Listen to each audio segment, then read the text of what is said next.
VC as well. She's launched a sidecar fund and is doing some amazing things. But the other person I want to shout out is a young woman called Caitlin Tanaka, who was the Startup Daily Future Leader of the Year in our awards just the other week.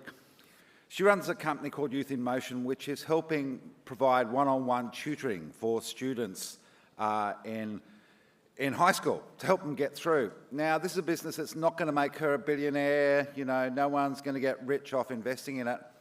But the way I think about it is maybe one of those kids who finishes high school will become the billionaire, will become the startup founder, will have the opportunity because of the inclusion that education provides. So I'll just leave that thought and go to our brilliant next panel. FinTech is ready for scale, but is corporate Australia ready for FinTech? Well, we have some experts on this front, so I'm just going to hand over to Simone.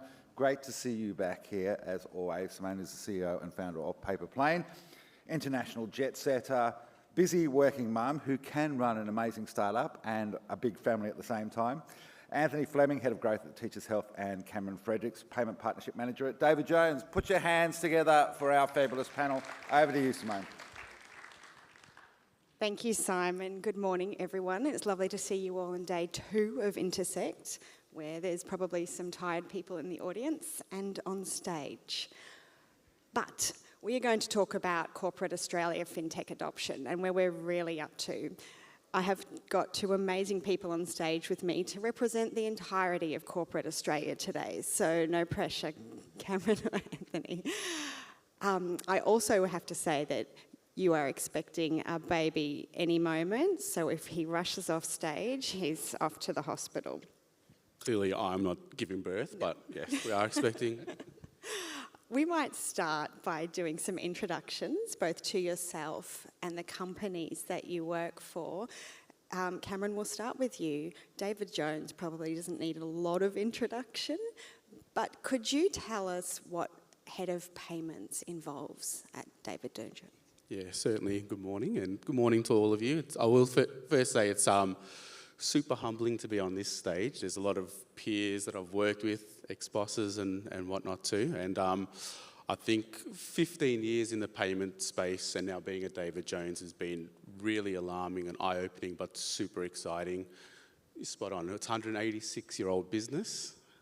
We've been around. We're actually the longest department store in the world to hold its same name. So there's a lot of responsibility in this role too, to keep it going and keep pushing forward.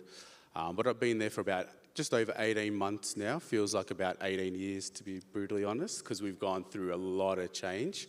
I think it's a super important theme to, as we talk about FinTech Australia and corporate, the amount of change that we've gone through and we're going through is profound. So finding that sweet spot of how I make a difference has been relatively easy, to be brutally honest. So I guess my core function is to manage a marketing component. So I work closely with all the schemes and what we call our tender types or payment methods. So that's the PayPals of the world and your alternative payments such as UnionPay and Alipay.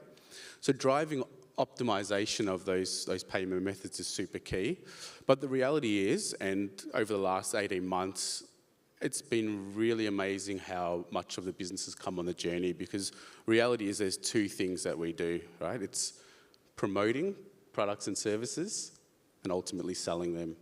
And it's the selling part that's super important, and that is the minute someone makes a payment, good, bad or indifferent, it actually touches every part of our business. So to answer your question, I play that conduit role between Treasury, our CFO, our finance team, our risk team, tech team, and the marketing component as well. And hopefully FinTechs, which we'll get to in a minute. The FinTech piece is super critical to how we progress forward. But it's enough about me, I think. Yes, Anthony to take over.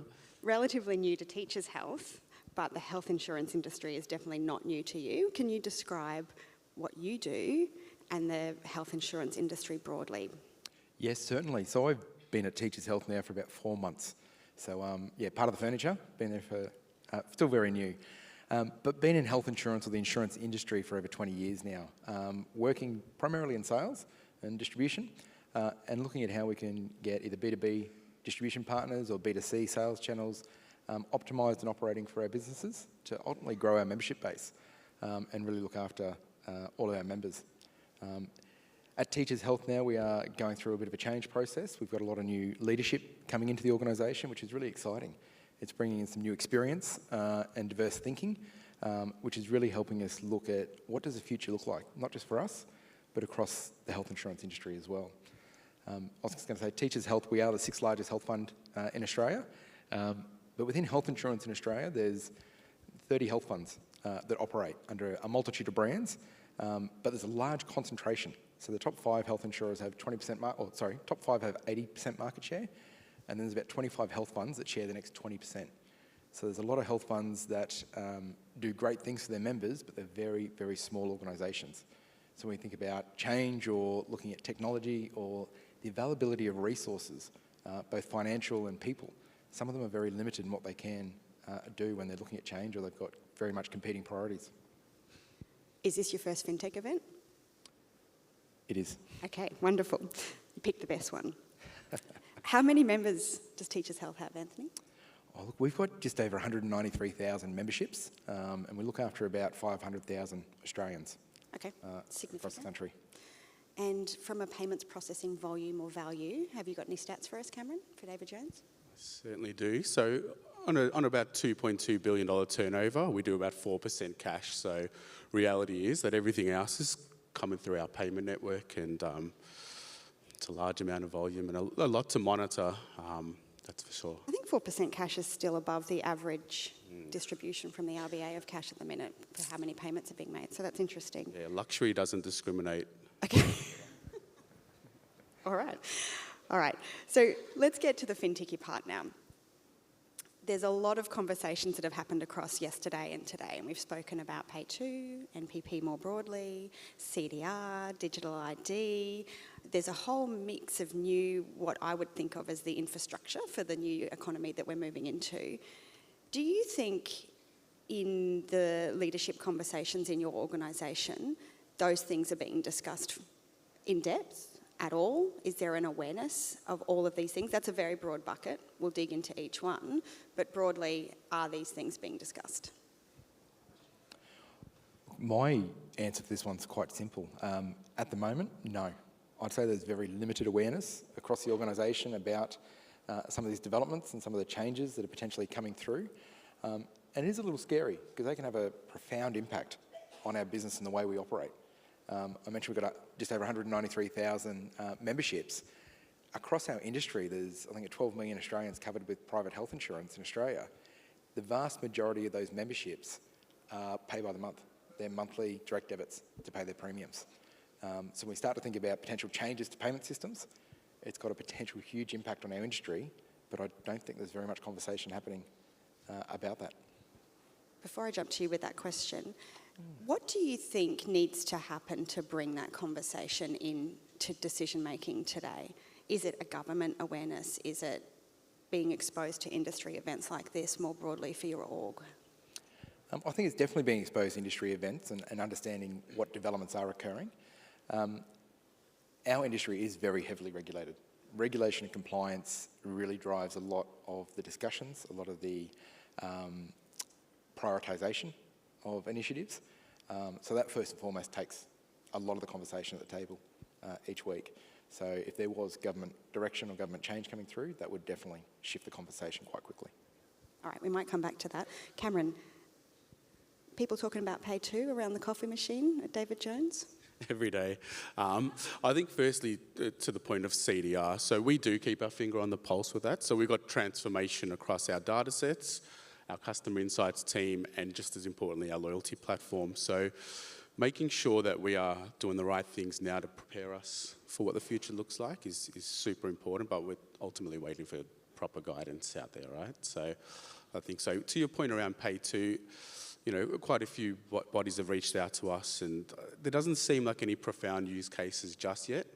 That being said, and letting you into a little secret, we used to have a wine club many moons ago, which was actually a profitable arm, and part of our loyalty program is potentially reintroduce that and drive subscriptions. So as I look to future-proof our payment ecosystem, it's being aware of what those changes would look like and accommodate for the likes of Pay2. But yeah, keen for fintechs to give me some really solid use cases at this point in time. Okay. So coming back to the regulatory and compliance-driven conversation that's happening up your end of corporate Australia, I have a theory that we're moving into the era where we're going to see companies that have never considered before suddenly needing to have a payment strategy. A payment strategy that goes beyond, oh, we just need to get money in and then send it out to employees and things. A payment strategy that optimises customer experience, successful outcomes, and actually brings more value to both parties.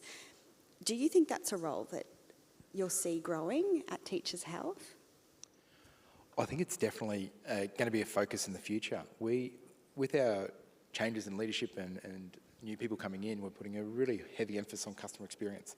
And you're seeing that across the whole private health insurance industry coming through. So when you start to look at that customer experience, it does come into everything from how are we not just collecting premiums and keeping members covered, but the claims payment process, both direct to members and also providers. In health insurance across the industry, it's between 86 and I think 90 cents in the dollar that we get in premium goes back in claims. So there's a lot of money movement going around there. We do have edge cases that come up that have a massive detrimental impact to an individual. That an example might be that when we do our direct debits, it happens on a certain day of the month. Your membership is current while you're financial. So on that day, you're financial. The payment takes then 24 hours to come through. So the 24-hour period there, where technically you're not financial until that payment comes through and we backdate and keep that continuity of cover. Where the edge case comes in, if you're going in for treatment or a hospital for surgery, the hospital will do an eligibility check to make sure you're covered when you're going through the process to be admitted. If it happens to fall on that 24-hour period, the system automatically goes back and says, you're not covered, you're not eligible. So while there may be edge cases that do occur, the actual impact on an individual that's going in for potentially a serious condition or a really debilitating condition that you're looking for help for to get treatment for, and then being told you're not covered, and you're thinking, I've been paying my premiums for 20 years, why am I not covered? So that lack of understanding because of a process issue can have a really detrimental impact. So I think that's when we start to look at customer experience and look at how solutions like different payment solutions and payment strategies can really overcome some of these challenges. That is such a good example, and I had never considered a day of non-coverage on your health insurance. Cameron, do you think that there is a prevalence of barriers to adoption? You just mentioned that we can't see any really strong use cases for Pay2 yet. Do you think that's, and your wine club example is really interesting, it sort of made me think, are these new technologies, and I know we're focusing on payments a lot, forgive me, you came to a panel that I'm on. Do you think that we'll see these new technologies starting to drive new business models and new opportunities for revenue? Or do you think that the barriers to adoption today mean that's a few years away and we're really looking at solving the problems in front of us before striving for new outcomes? Yeah, it's a real contentious question, to be honest, because the barriers typically sit, and you'll probably feel it as well, legacy systems and platforms. That's the barrier. I don't want it to be a barrier. I want FinTech Australia to win because you guys actually solve problems that, you know, other institutions might not be able to do for us, right? So it certainly is. I think the challenge is, like any other organisation, there's prioritisation, and we've got a large transformation happening. You need to have a really profound or solid, business case or something that you're really going to solve, or bring it to light as well to make it happen. But certainly not. I think the appetite's always there for a business to grow and evolve. It's just comes down to timing, right? Then the follow-up question to that is, and you might not be able to answer this fully, do the boards at your companies have an innovation agenda? Do you think that's something that has been considered as a discrete item to discuss? Look, I'm not aware if there's a discrete item that's being discussed at the board around innovation, but there certainly is a drive, and you see that from our structural changes and the new people and roles that are being brought into the organisation to really look at how we can really uplift our capability, both internally and from a technology point of view, but with the primary focus on how we're delivering a better member experience, better customer experience focus there. So through that, there's definitely the support from the board for a lot of, I don't like to use the term transformation because I think it's overused, but a lot of large-scale projects we're undertaking at the moment to really update a lot of our technology. What about it, David Jones? Yeah, certainly. So for those that don't know, just after I started, we were under new ownership, which is private equity, and that comes with its scepticism, but in all honesty, there's been a massive focus on transformation and innovation. So I don't know how we do it and how we're going to do it, but we're about to launch a new app shortly. We've got a data strategy, new loyalty platform that we're working through as well, e-commerce strategy, and then the fun stuff that I work on, which is POS. As far as innovation goes, we went through 5 years of consolidating the business under Woolworths Holdings, and then we've gone through 18 months of a tech separation agreement. So we've kind of put everything on hold, but at the same time needed to keep pushing forward. So that included establishing a new tech team, and as soon as they land on our doorstep, I'm in their ear going, hey guys, we should be doing this. And that's been really pleasing. So we don't have an official sort of innovation hub as such that I've seen at the likes of Quest Payment Systems, for example. But there's an appetite and there's the right people. Our enterprise architects are there in my ear going, cool, how do we make this happen? I speak to our digital team, how do we make this happen? So the cohort of people are there, it's just not official yet. Give me time. All right, let's shift to the practicalities of actually setting up a relationship with a corporate. I think that the old adage of no one ever got fired for choosing IBM might still exist, but through the lens that we're talking about today, perhaps there's been a default position of we'll wait for our bank to bring this innovation to us, whether it's digital ID, whether it's making better use of data or transaction banking. Is that an attitude that really exists? Do you wait for your bank today? And be as controversial as you like. No one will talk about it. You like to push my buttons here, don't you? So I guess being a traditional transactional banker and coming from some really great stock, and one of my ex-leaders is here too, it's disheartening at times to see where we're at. And I'll be brutally honest, I don't think it's good enough anymore because there's such great innovation and technology there, and it's just about having the right conversation and collaborating to make it happen. But to sit here and talk about omnichannel 5 years later, and Pay2 is evolving as well. I've given banks many chances to help solve, and when I have to step in and take over that conversation, I'll call it what it is. It's not good enough. We have gone through a process of assessing our banking relationships recently, and sadly it landed where I thought it would, which is kind of put me 8 or 9 months behind, but not really because I kept pushing ahead anyhow. But to answer your question, I think there's a really great opportunity for the banks to really start collaborating, embracing what fintechs can do, because they can do a lot, and not on their own too, because it's not a siloed approach of I can solve this problem. It is we're on a journey over the next couple of years to actually evolve together and bring some substance, because it's not about me. And it's not about a bank or a fintech. It's actually about our end customer. Because remember, that drives our economy. Them spending helps us, helps you. But more importantly, we want to keep that all safe, secure, and meet their expectations as well. So, what about your end of town, Anthony? Are we waiting for banks? Well, look, by the nature of our industry, we're insurance, we're very risk adverse. So if we're looking at implementing something new that may be either untested or still evolving, it does, I guess, make a lot of people nervous in our space. I think one of the big challenges we have around that is that when the banks drive it through or putting that change through, in many ways it's easier for us to adopt that change. We've got core systems that are often shared across industry, across a number of health funds. So if we want to make a single change to that core system, that's a very significant cost to us.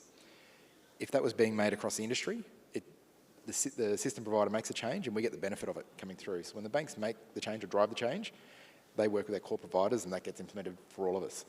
So it's definitely a much easier way to do it. But yeah, Would it be fair to say that you would put your organisation certainly not in the first movers, maybe not in the fast follow, but maybe in the early majority of a change adoption? I think we're shifting. We're definitely, particularly our organisation, I know there are some individual health funds in the industry that are also trying to be fast followers coming through, and I think we've got an appetite to want to uplift to get to that stage. I think a lot of people would like to say our current status is that we're with the majority, but in reality we're probably laggards.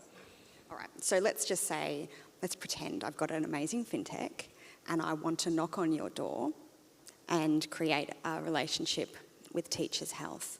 What are some of the things that I should bring to you? Do you have any burning problems that you'd like to solve today? And then we'll go into what does the company need to look like? What does procurement, etc., look like for you?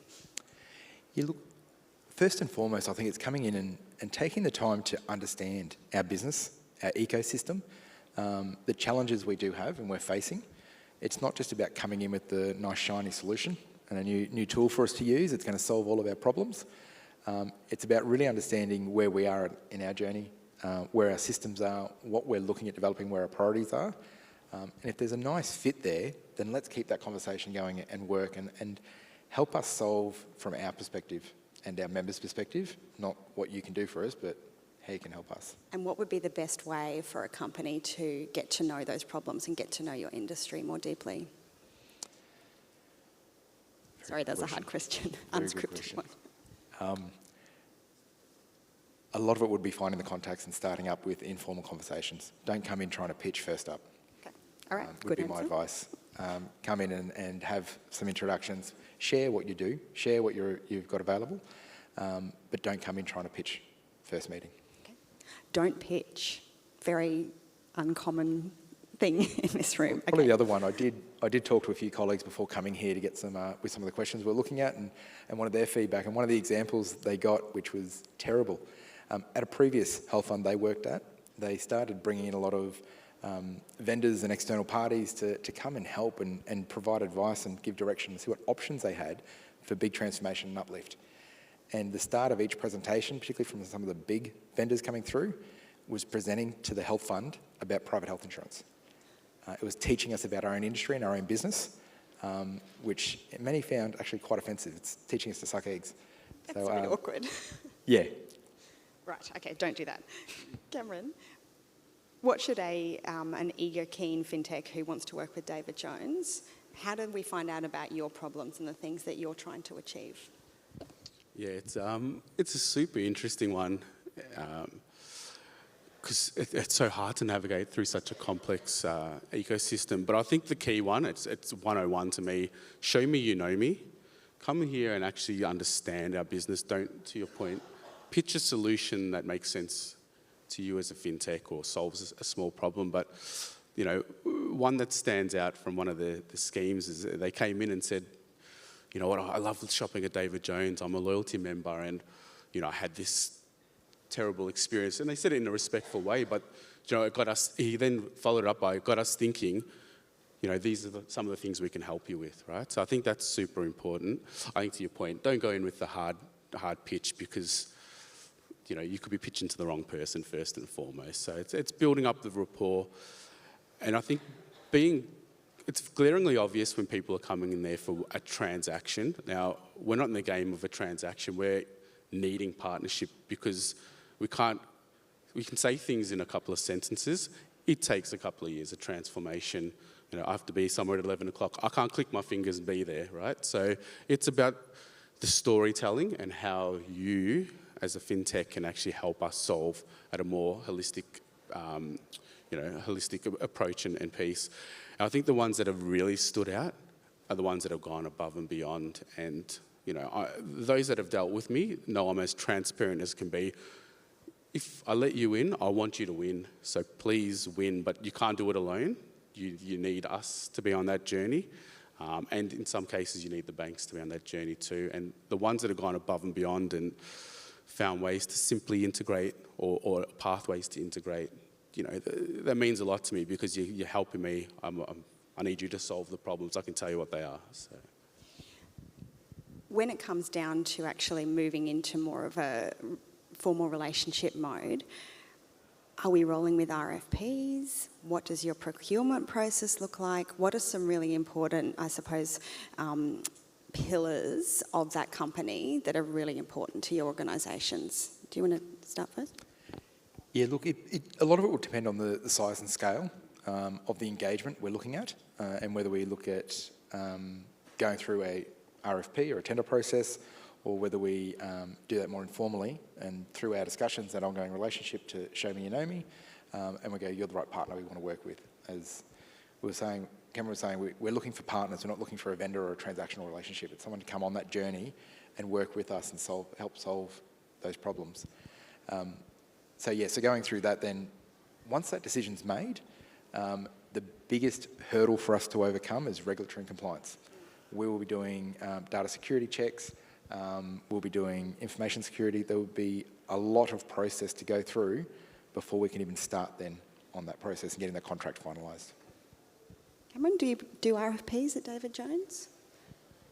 We certainly do. We've done a lot. I think to your point, it depends on the scale of it and how quickly you can potentially solve it without going down the path of RFP. So certainly we have, and I think there's really mixed views in our organisation. Some are like me, that are like, I'd rather have a conversation with you. Let's work together over a period of time and let's try to stand up a POC and away we go. But there's certain things that respectfully need to go through an RFP if it's got substantial financial impacts or big relationships as well. So it is, in all fairness to the room, it's a really tough one to navigate too, because you've got, as in your organisations, you've got varying personalities in ours as well that have certain opinions. So be flexible in your approach is probably my best feedback. Do you have a time-based estimate for how long go to sign contract and, let's hope, press release of the successful partnership goes? Yeah, look, again, the prioritisation can help, and the urgency that we have in the business. I know we've got one partner, I believe, in the room that I think we got up and going within a month to go through that process of all the regulatory, the assessments, the material outsourcing, all that compliance work we had to do and getting a contract in place. I've got other partners I've worked with that can take up to 3 months to work through that process. So, and that's just purely from saying, yep, we want to work with you, to getting a contract to you. That's not too bad. Cameron? Yeah, I think we can move super quick. So an example is last year during our TSA, so separation agreement, we were told we're not supposed to change our payment gateway, and I'm an impatient person and there's things that need to be done, and be it behold, we've gone through a massive, probably one of our biggest, which is sad, one of our biggest pieces of transformation over the last 5 or so years. We've changed our payment gateway. We actually migrated about 170,000 cards and established that into our new token vault. So we're starting to build some of those foundations for our data strategy as well as our omni-channel one.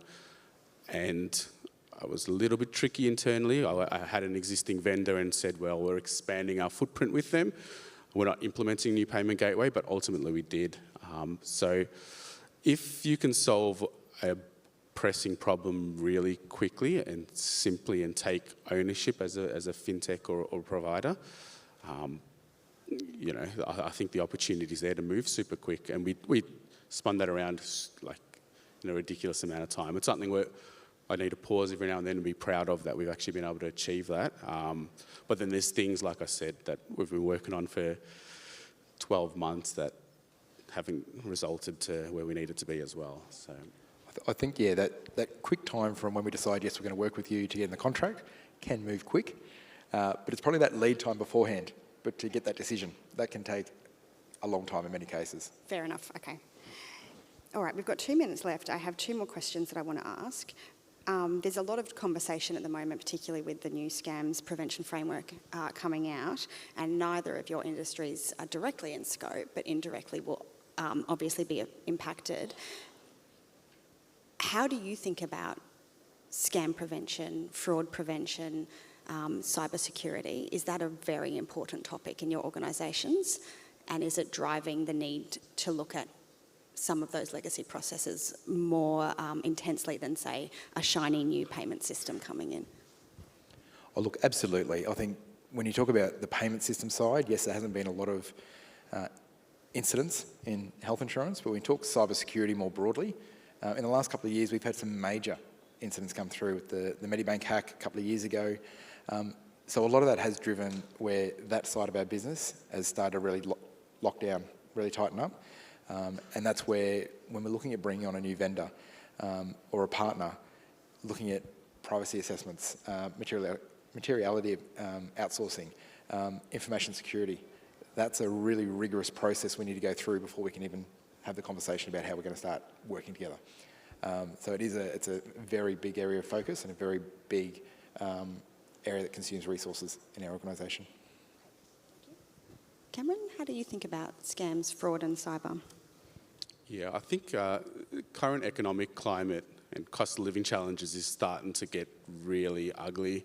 The amount of things I've probably seen over the last 12 months, and I joked with a couple of people yesterday, some of them are really sophisticated and really exciting, and wish I thought of them at times. But all jokes aside, it's a really serious matter because it impacts our customer, it impacts our reputation. When things go wrong, they don't look at our bank as the problem, they look at us and we're not the problem. But yeah, it's certainly something that's front of mind for me. You know, as I formulated our payment strategy, I think we've run out of time. As I formulated our payment strategy, it's about creating a frictionless payment environment, but security is the forefront of it. And when we need to add friction, we should do so. But we need to be protecting every bit of our data and our customers' data, because you've got some really high-profile customers in there, and you know, we don't want to be upsetting them, but let alone do we want to be doing damage or causing financial damage for our customers either. It is flashing timers up, but I have one last question. Yesterday we heard from 2 banks at the banking reverse pitch where they presented problems that they would like assistance solving and opened that up for a submission process. Is that something that you think would be helpful to your organisations, to look at a problem and come and present it to a group of fintechs and see what you get back? Would you be interested in doing that? I'd say absolutely. I think the best ideas that throughout my career, if I've implemented for organisations or we've put in place for our members or our customers, have never come from me. I always hear it from different places, and then we go, that can actually work. And you keep that conversation going, and then you refine it. So I think it's something absolutely, I'd love an opportunity for that. I may get someone else to come and do the problem pitching for you. But yeah, I think it'd be very valuable. Certainly, I've created those forums many a times for various fintechs. I guess the challenge is, you know, if we're relying on a bank of some nature too, then hopefully them joining the parties is probably what I'd encourage. Foreshadowing for Intersekt 2025. Thank you, Anthony, and thank you, Cameron, for taking the time to talk to us about your view of fintech from the lofty perch of corporate Australia. We appreciate your visiting. And thank you to Simone as well. It's only the fact that you're the ex-chair of FinTech Australia that I let you go over time.